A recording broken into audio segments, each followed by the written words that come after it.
Assalamu alaikum, family. You're tuned in to the Sajdah Morning Coffee Talks, and I am your host, Sajdah Wendy Muhammad. We are an hour later than we normally are. Your girl broke down and took an allergy pill about 2 o'clock this morning from all this sneezing. Plus, I had the window open. It was just nice, but I paid for it. So we're live. We're going to be talking about the courage to change. So be a friend, tell a friend. And I understand if this new time mixes everybody up. So guess what we're going to do? I'll just replay it. We'll replay it a few times today. All right. So I'll be right back. Tell a friend. See you in a few minutes.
O Allah, guide me among those whom Thou hast guided aright, and preserve me among those whom Thou hast preserved, and befriend me among those whom Thou hast befriended. Bless me in whatsoever Thou dost grant me, and deliver me from the evil of what Thou hast judged. Surely Thou judgest, and none can judge against Thee, and he whom Thou befriendest is not disgraced. Blessed art Thou, O Lord, and exalted be Thee above what they set up besides Thee. I bear witness, nothing deserves to be served besides Thee, and I bear witness that Muhammad is Thy servant and apostle. Amen.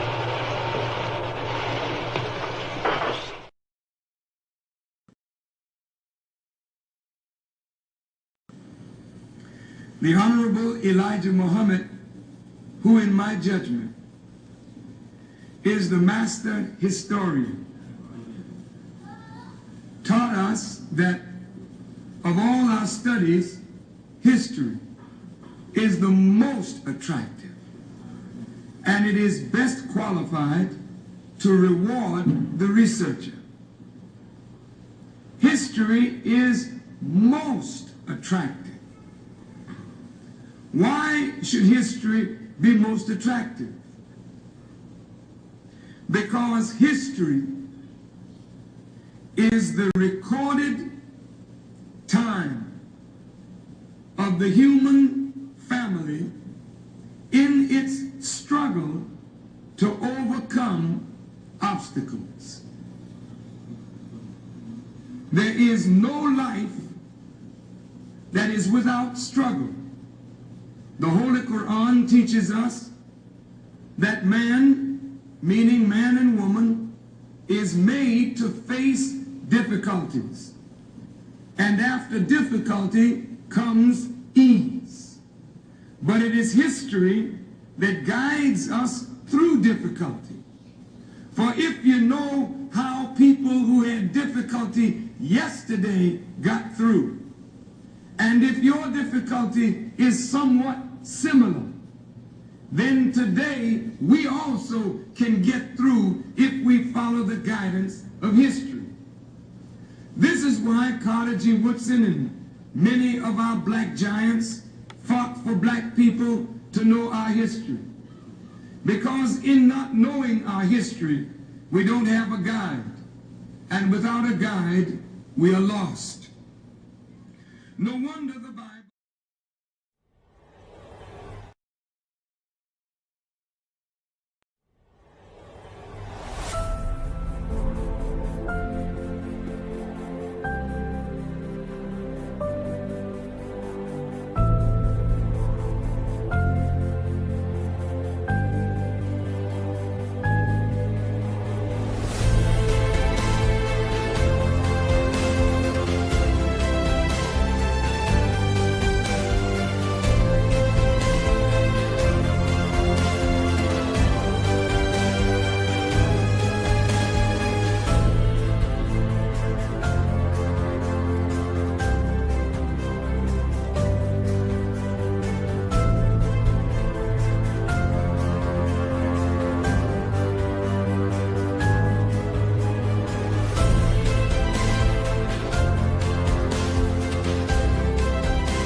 Assalamu alaikum, family. Peace and blessings. We're here. I'm here. Sorry for the delayed start this morning. Let me tell y'all what happened. I've been dealing with these allergies. And yesterday, there was just this beautiful breeze that I could just hear and feel. And if it's really quiet, I can hear the lake waves from my room, my bedroom. And I had the window open. 2:00 this morning, I woke up like sneezing profusely because my body didn't like the pollen and all of that. And so I had to take a real allergy pill around 2 a.m. And I don't know why I did that. I should have took the fake one, like the Claritin or the Zyrtec or something, but I didn't. Anyway, neither here nor there. We're here now. And for those that miss it, we're going to rebroadcast. But I wanted to talk this morning about the courage to change. All right. But before we do that, y'all got y'all opera tickets? No? What you waiting on? We're about 60%. So there ain't that many seats left. So y'all better get them. And I want to be sold out by the end of today. I have another podcast happening this evening with the opera singer. We're going to be talking about the history of Black opera. And guess what? I want to be sold out. I want to make that announcement. Okay. We normally don't tape on Friday at 7 p.m. and conflict with our mosque meetings. But today, I'm just personally making an exception because our artist is a student and she's got performances. So we're going to go ahead and tape today at 7 p.m. for her benefit. But I will re-air, okay, for everyone. Somebody said, yes, I have mine. I don't know who that is, but let us know who you are. Congratulations for getting your ticket. If you can't make it, this is what you can do. Buy a ticket or two for somebody who can't afford it. It's a $50 donation. Trust me, we're going to be bringing quality programs, and we need your support and y'all help. And y'all know donations are welcome. Sponsorships are welcome. You can be a sponsor of the event. You can be a sponsor of the Elijah Muhammad House. Hey, it's expensive. So, oh, Sister Deborah, okay. Congratulations. We'll see you there. You can be a sponsor. Just Cash App, Zelle. Go to the website, sajdahhouse.com. All right. And I'm going to talk to you about some additional branding that we're doing now that I feel proud to call it Elijah Muhammad House. So we'll share all of that a little bit later. But let's talk about the courage to change. You know how you are going through life, and there are times when you know you need to change. Times when you're like, you know what, I need to change.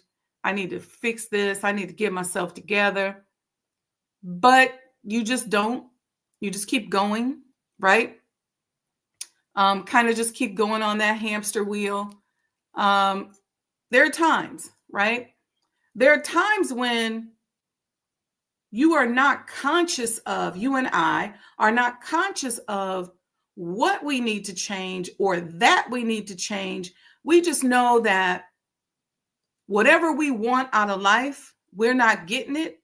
And the results that we're getting in life either are not what we want or not enough, or it just ain't it. Okay? Either way, what the universe is saying to us is that there's something that you need to tweak. Okay? Something inside of yourself, make some kind of an adjustment. And usually, it has to do with your identity, how you identify. Usually, that's what it is. And what do I mean by that? Sometimes we start to have certain successes in life, right? Things start going good for us. They start working out. And then we start identifying with that success. And we start saying, who I am is that level of success or that particular accomplishment. Or something is going really badly for us. Things just don't go right. And we start to identify with that. A lot of times we don't consciously say, I am that tragic thing, or I am that trauma. We don't say that. but we subconsciously believe it.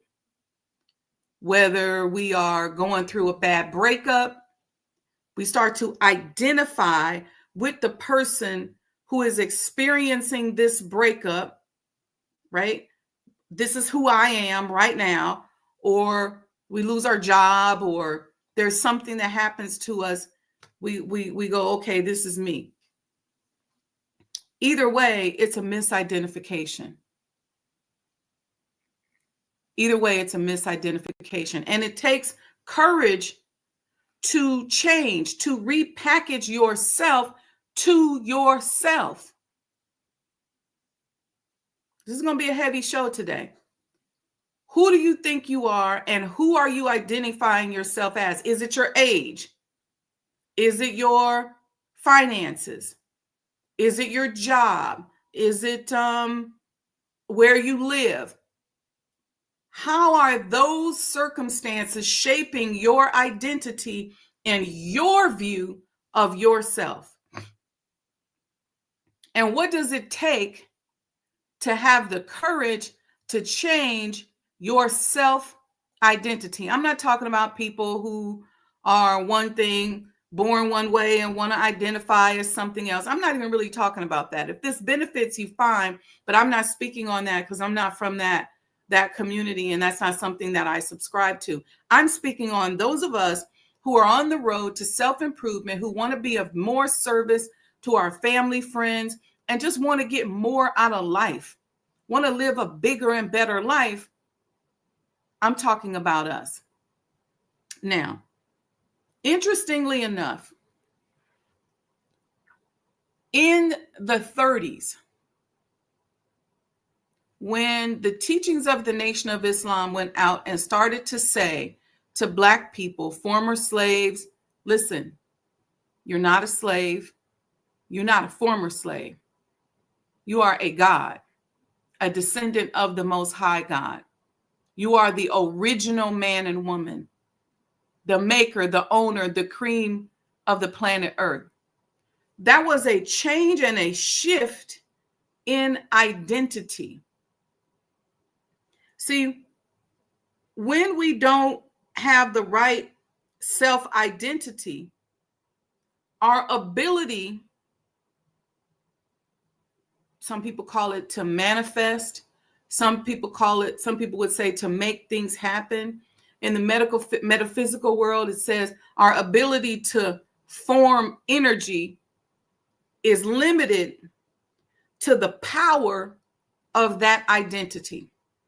So if you think you're just a poor, broke down, single mother, ghetto person, a divorcee, somebody who a man dogs out and cheats, or somebody who a woman beats, or whatever your circumstances are, if you have reduced your identity to that situational thing, then your ability to form energy, your ability to make things happen, your ability to manifest is limited to the power of that identity that you have formed about yourself. I was watching Bill Bellamy on The Breakfast Club the other day, and Charlamagne said, man, you look good at 60. I don't think of 60 like I did, when I was little. And Bill started to break it down to him. Look, at 60, we work out, we take care of ourselves. We the new. So he was not identifying himself with the age that society is giving him, or with the way that society says his age should be identified.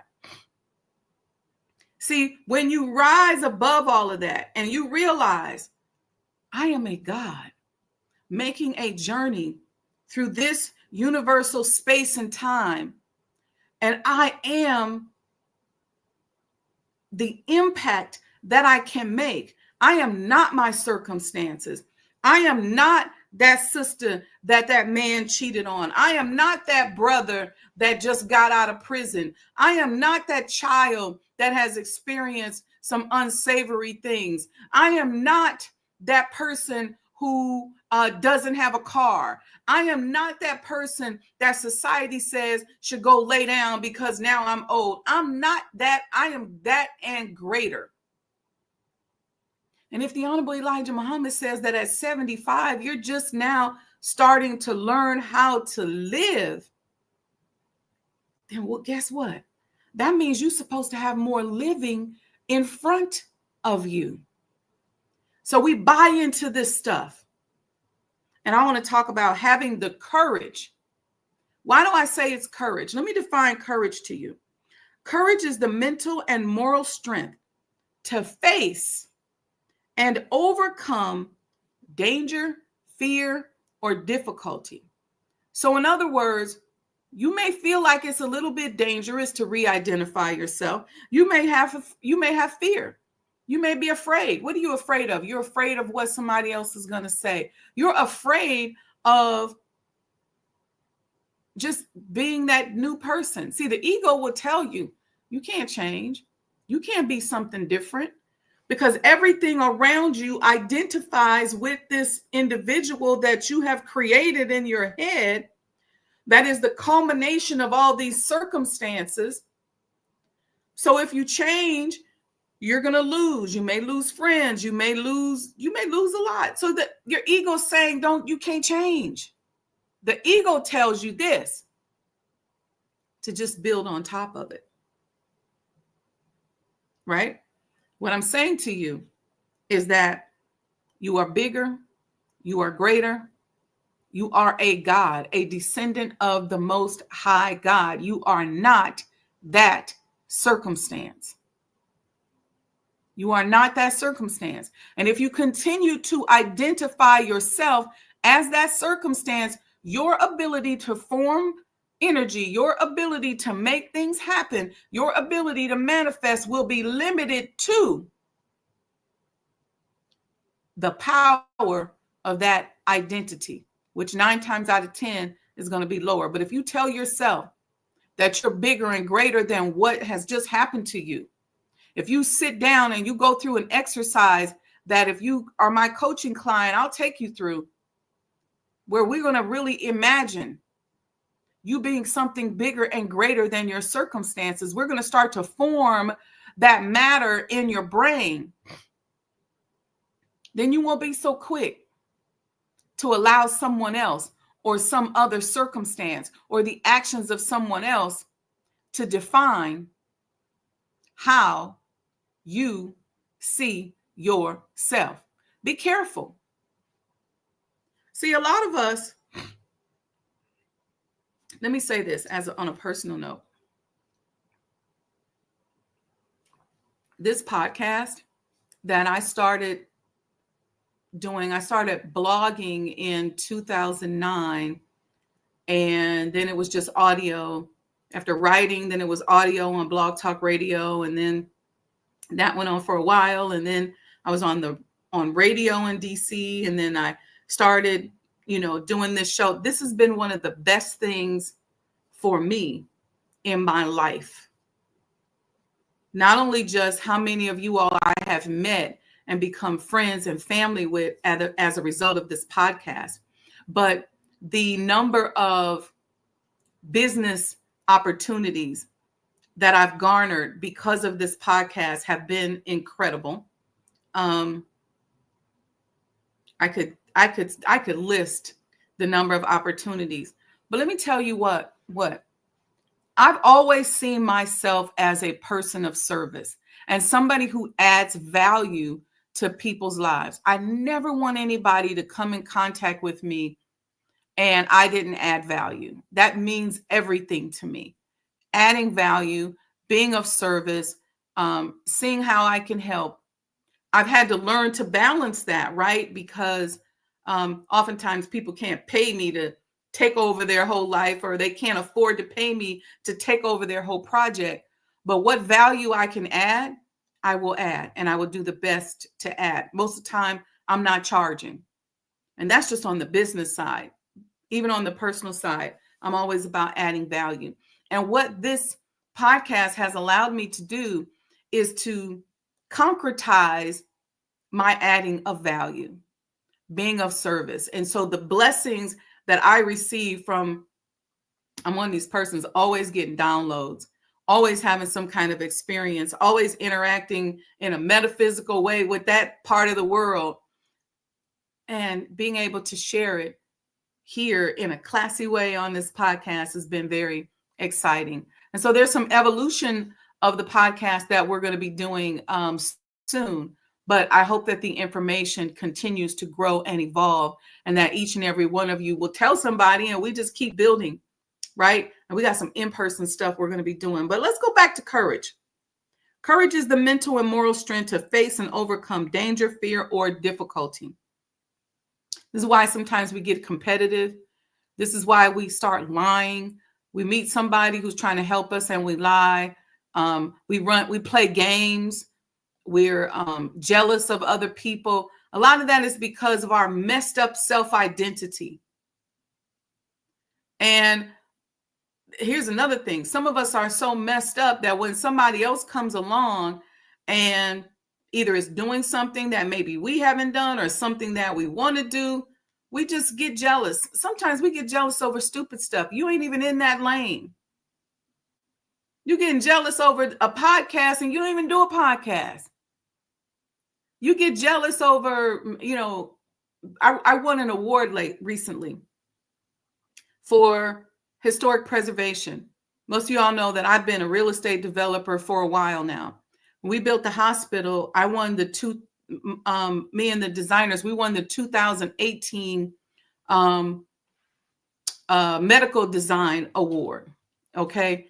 And I say because I was a chief person in designing that, obviously along with my business partner, because he made some suggestions that were really powerful. Even though he wasn't there, doing all the detailed design, his design ideas were so powerful that they added on to us winning the award. There were certain things that he wanted, like some glass doors in certain places. And I was like, what? That were part of what was listed as part of the design achievements. So I like to say it like this. I love to create the environment that develops award-winning projects. So everybody on the project wins. And so this is just what I do. And I did it for years on the corporate side. And I just started doing it for myself more recently. I built and designed a spa that also won an award. So I'm real careful and real picky, and I'm very much a chess player when it comes to that side of my business. I had somebody to come to me, to talk to me, who I thought was cool. And I'll say a curse word here. And they talk shit about my recent award.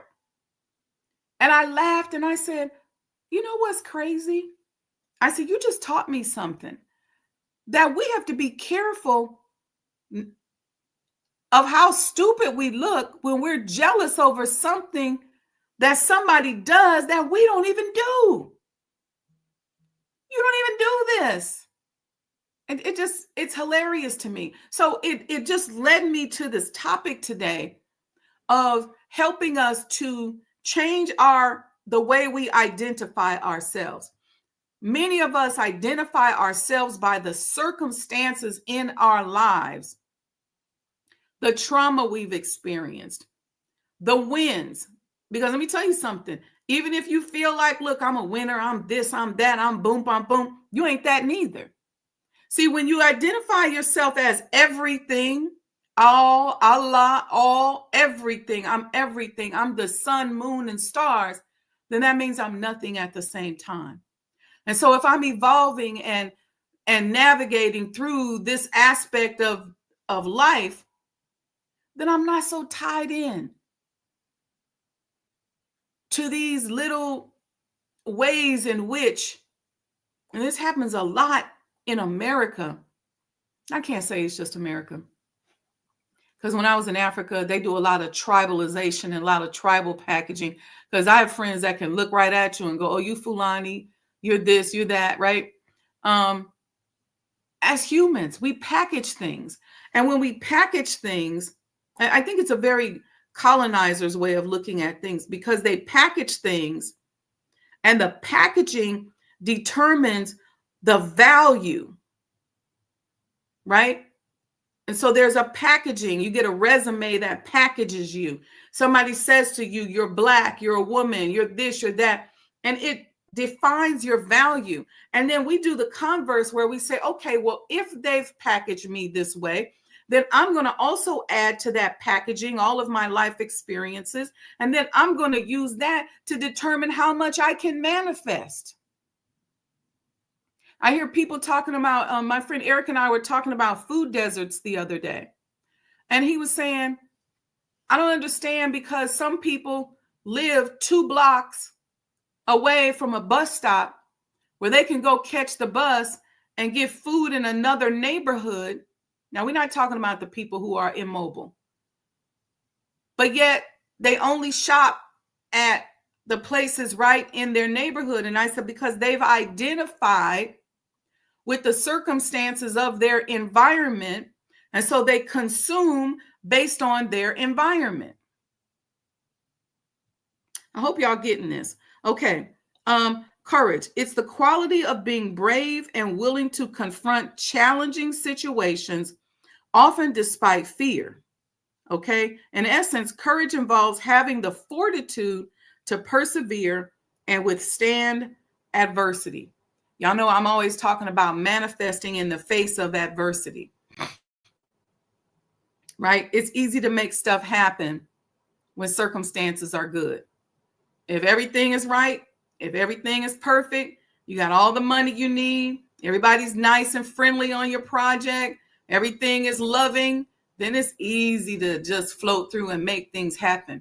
But how do you prove to yourself and to the world that you're a God? Is you learn to make it happen and form matter in situations that are not necessarily ideal. That's how you stretch your muscle. It's like lifting weights. Now, the Honorable Elijah Muhammad made a statement about this that I heard a good brother and friend of mine say the other day on a podcast that he was on. And I said, oh, that ties in with my show Friday. He said that the Honorable Elijah Muhammad said that we must make a painful reappraisal of our lives. That's so dope. I'm going to say it again.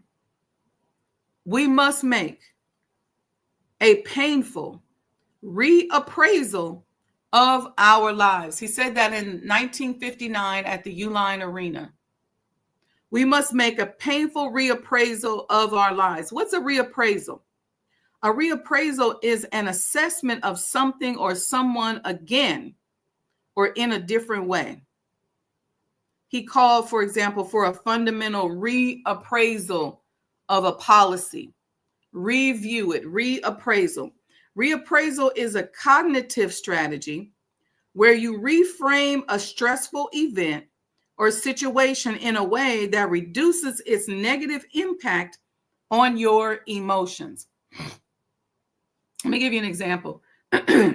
When we were going through building the hospital, there was so much adversity, and literally we got to the point where something would happen every single day.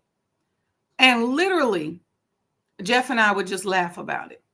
Like we literally would just crack up, be busting our sides, and people be looking at us like, what's wrong with them? It's almost like Allah gave us the gift of laughter, which allowed us to cognitively, it created a cognitive strategy which allowed us to reframe the circumstances. And when we reframed it, we raised our vibration, we reduced the stress, we calmed our central nervous system, and guess what happened? Other solutions and things started coming to us like magic. So reappraisal is a cognitive strategy where you reframe a stressful event or situation in a way that reduces its negative impact on your emotions. You may not laugh your way through it, but you have to find another way to reframe it. Instead of dwelling on the negative aspects, you find a more positive or neutral perspective, such as focusing on a benefit, a lesson learned, or a sense of gratitude, especially if it's something you can't do anything about. So instead of focusing on the part of the situation that you can't do anything about, focus on the lesson. And when you just create that little shift in focus, that little shift in focus will open you up to the solution that's 9 times out of 10 already there. Now, that solution may require you to have some courage. It may require you to overcome some fear and to be brave, but it's going to open you up to that solution. Let me know in the chat if y'all getting this. So what happens when we do that painful reappraisal and we are re-identifying ourselves with something greater than ourselves, something greater than our current self, greater than the circumstances, greater than the situation. So like in that situation that my friend and I were talking about, if you live in a food desert, identifying yourself with something bigger than the food desert and saying, you know what? Just like I went downtown and bought those Jordans, I'm about to go downtown and get me some fresh fruits and vegetables. I'm going to the farmer's market. I got a little space back here in the backyard. I'm going to grow me some stuff. Identifying yourself beyond your circumstances. Why is that painful sometimes? Because other people sometimes might be looking at you like you're crazy. You might be looking at yourself like you're crazy. You may have to do more. Identify yourself with something greater than the circumstances that are impacting your life. Do not identify yourself with those negative circumstances that were caused by somebody else. Figure out what you could have done better in the situation and continue to re-identify, reappraise, and reinvent yourself. Don't let somebody else's action cause you to have a nervous breakdown. Don't let somebody else's action cause you to lose your mind. Don't let somebody else's reaction cause you to go into a depressed state of mind where all of a sudden you start seeing a decline in your ability to manifest. Now, I know because I've been there. I'm a huge empath. And one of the things you all have heard me say that I'm extremely sensitive, and over time, I used to hate that about myself. And part of why I hated it is because I did not know how to identify outside of what I was feeling. So I would feel something, I would absorb something, I would become a conduit for something, and I didn't know how to say, that ain't me.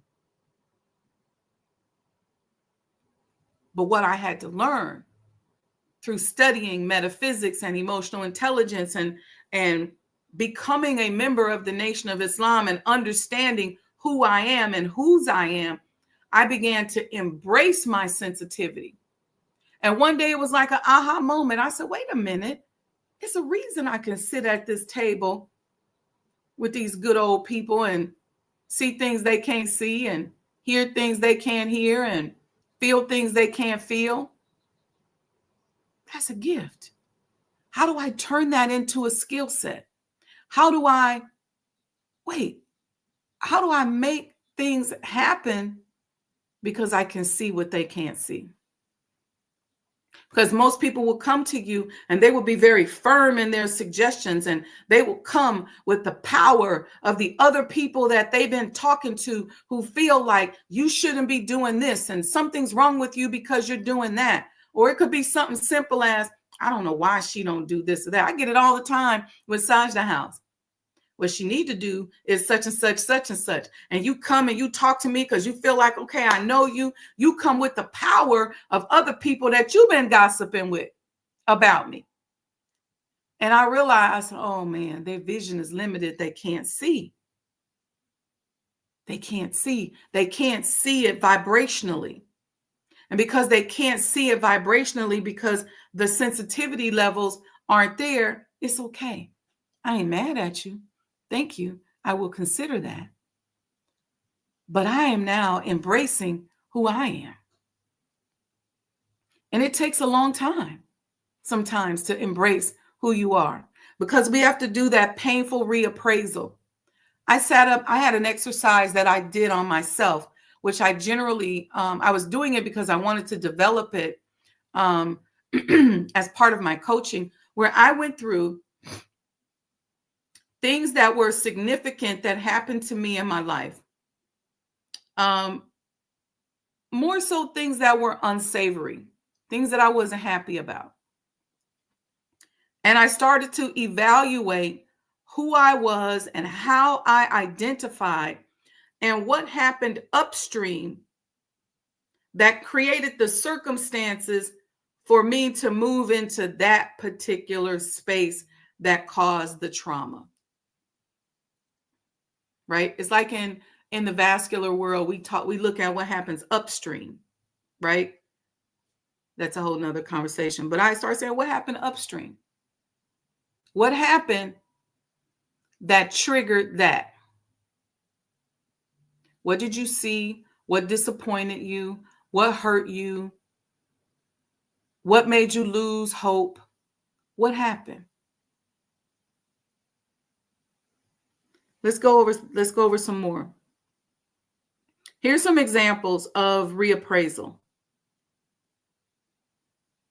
Let's say you drop a sandwich. You drop your lunch sandwich and it gets dirty. And you have a negative thought. What's your thought?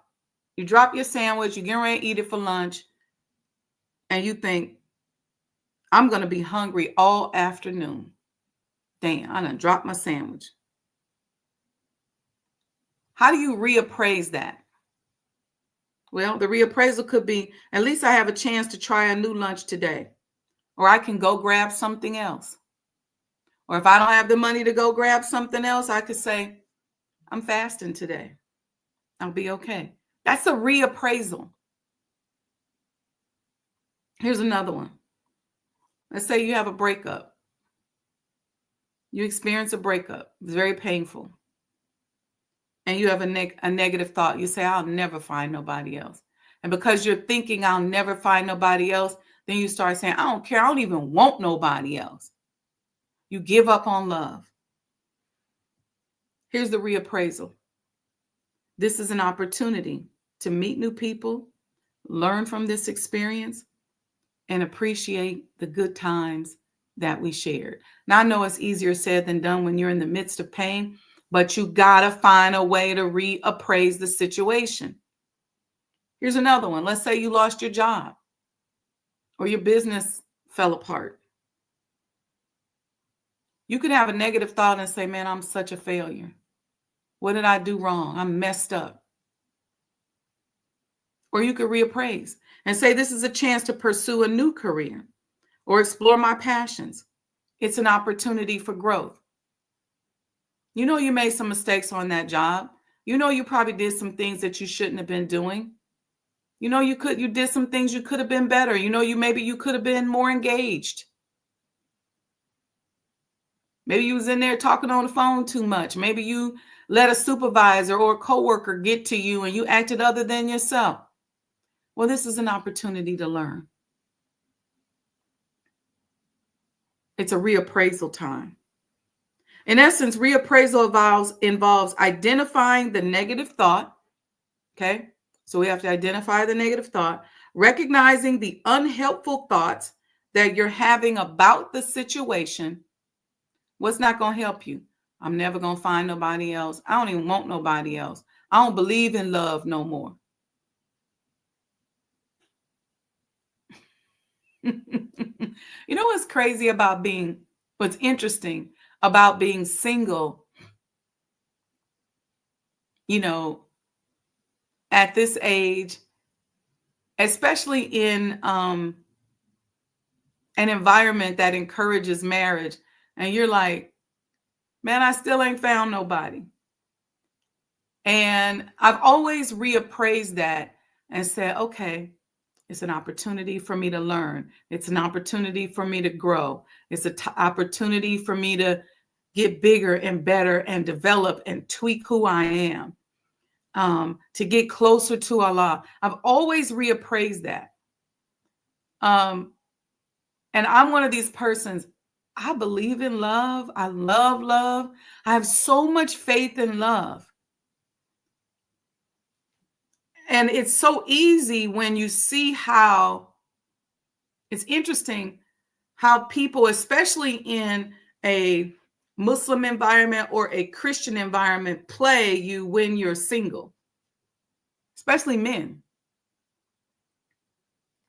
It sometimes can even be insulting because you'll get married men trying to flirt and play games. You'll get single men trying to flirt and play games. And you have to just keep reappraising, keep evaluating, keep knowing who you are, which the minister is so amazing at defining who you are. I remember when I first purchased Sajdah House, for the former home of the Honorable Elijah Muhammad. We had decided we were going to call it Sajdah House.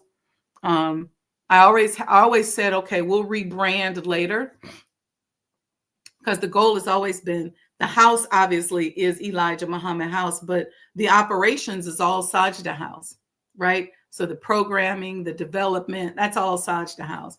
And it technically, it's Sajdah House. But that was the plan, the rebranding.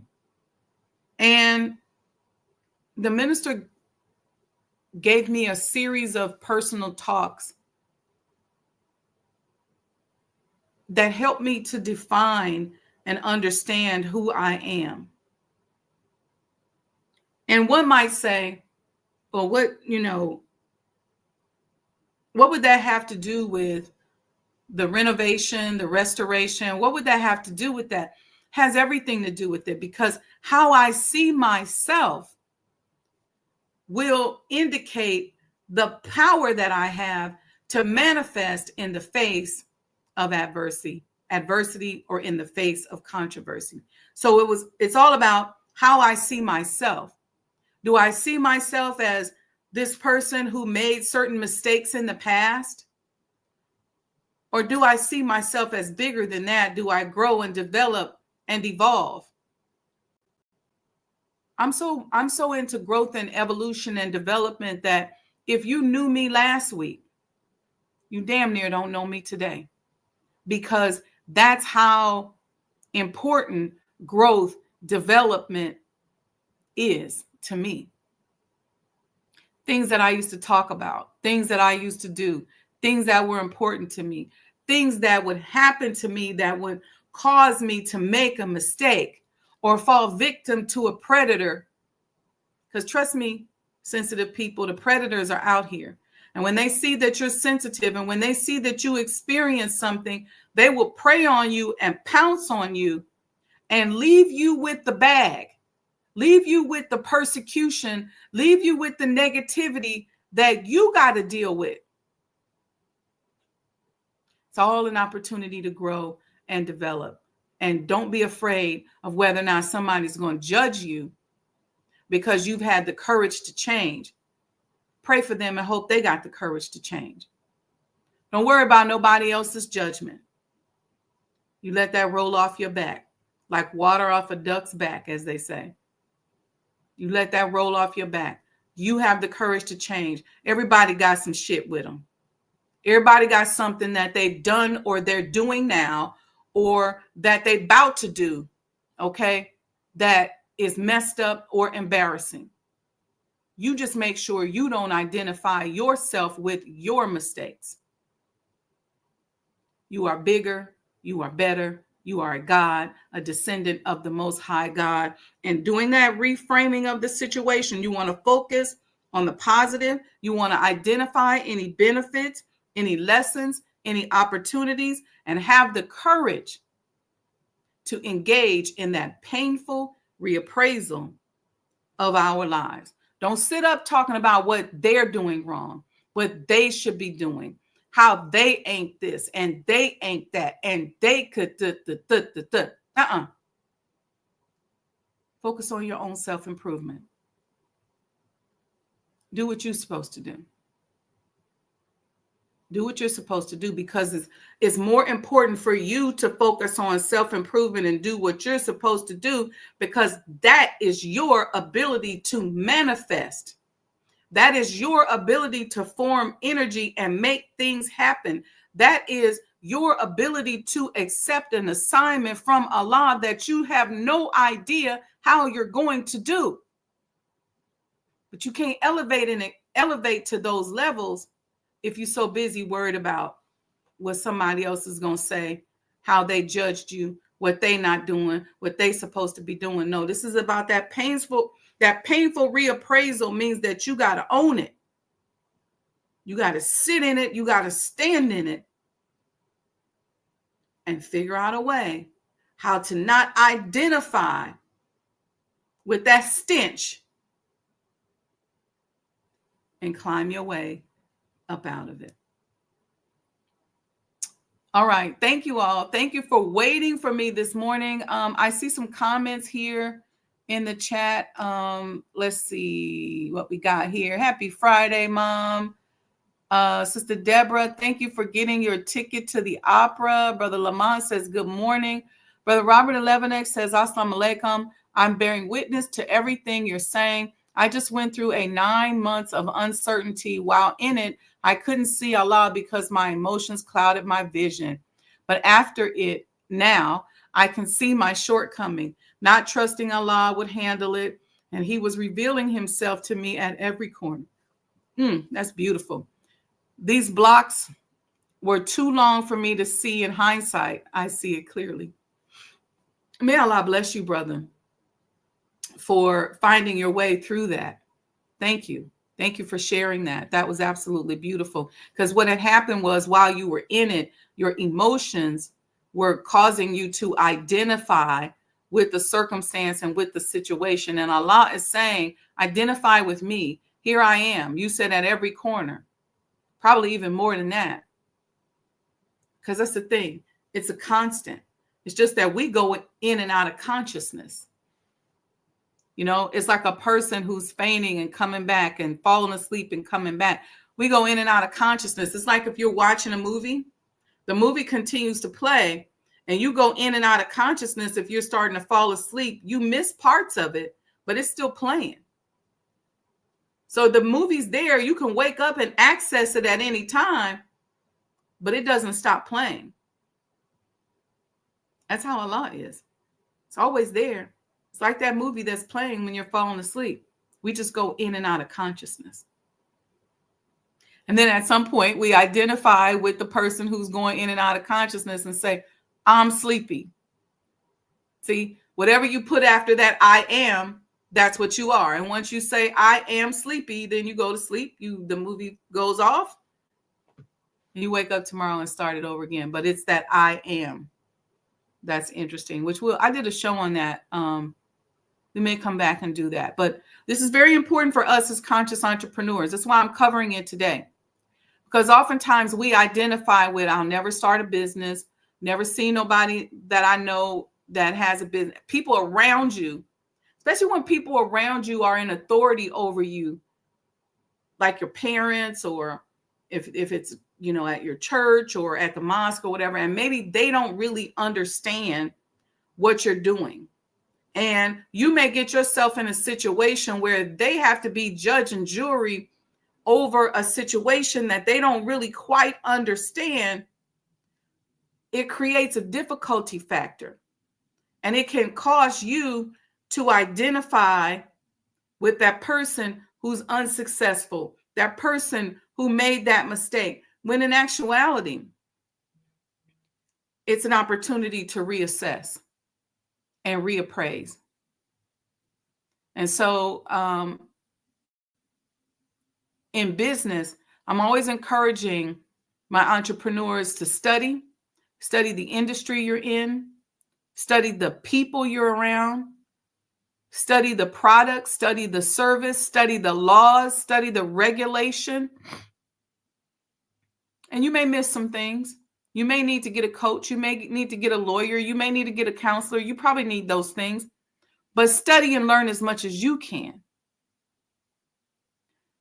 And then learn to make that painful reassessment. Because what you don't want to do is to identify as this person who don't know, who's dumb, who don't understand what's going on, and then sign a contract or go into an agreement. It may happen because you got some people that are really good at tricking people.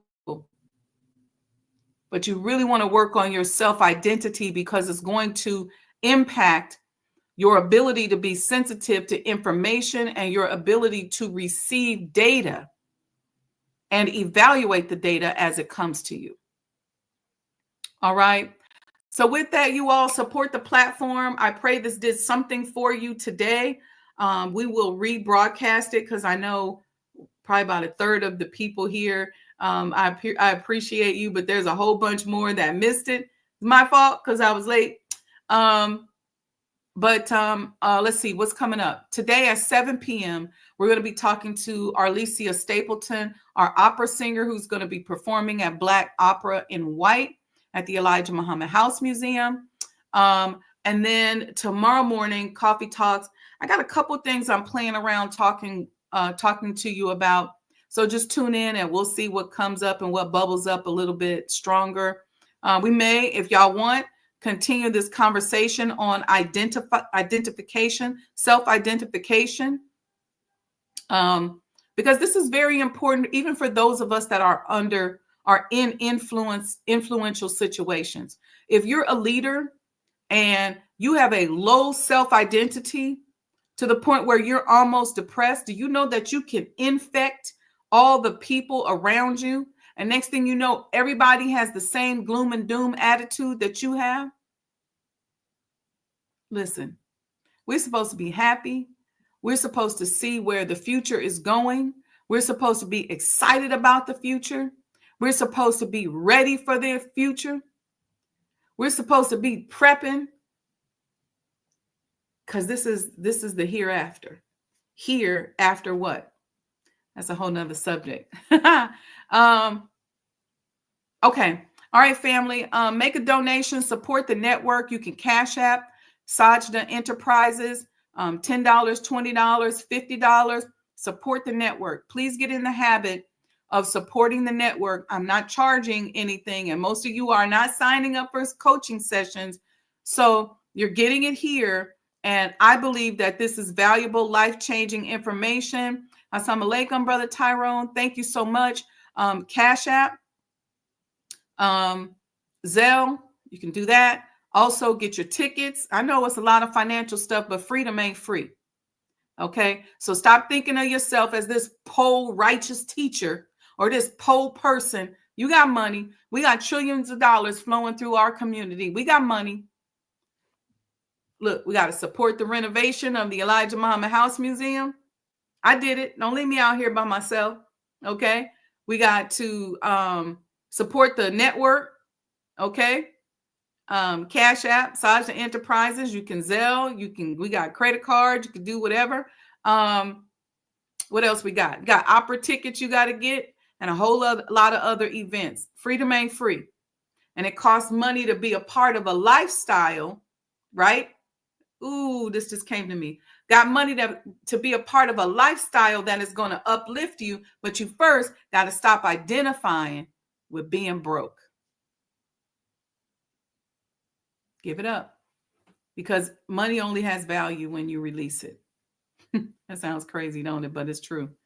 It has more value when you release it. When you're holding on to it, that's why they give you such bad interest rates. That's why a lot of people, you see them investing in real estate, investing in the stock market, because the dollar is designed to flow and to let go, and then you get it back. But you got to identify differently. See, we identify as subtraction. We always subtracting, always holding, always hoarding.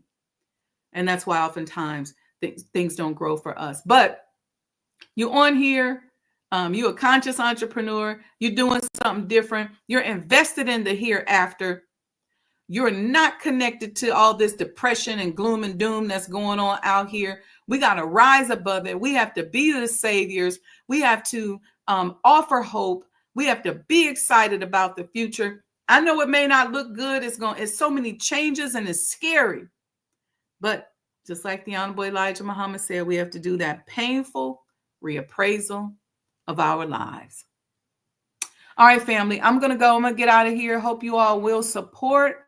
I'm going to show you the opera video on the way out. Don't get off. Check it out. Tune in tonight at 7. We're going to have our Alicia Stapleton on here. We're going to talk about the resurgence of opera in our community. So beautiful, y'all. Let me tell you, it's vibrationally powerful.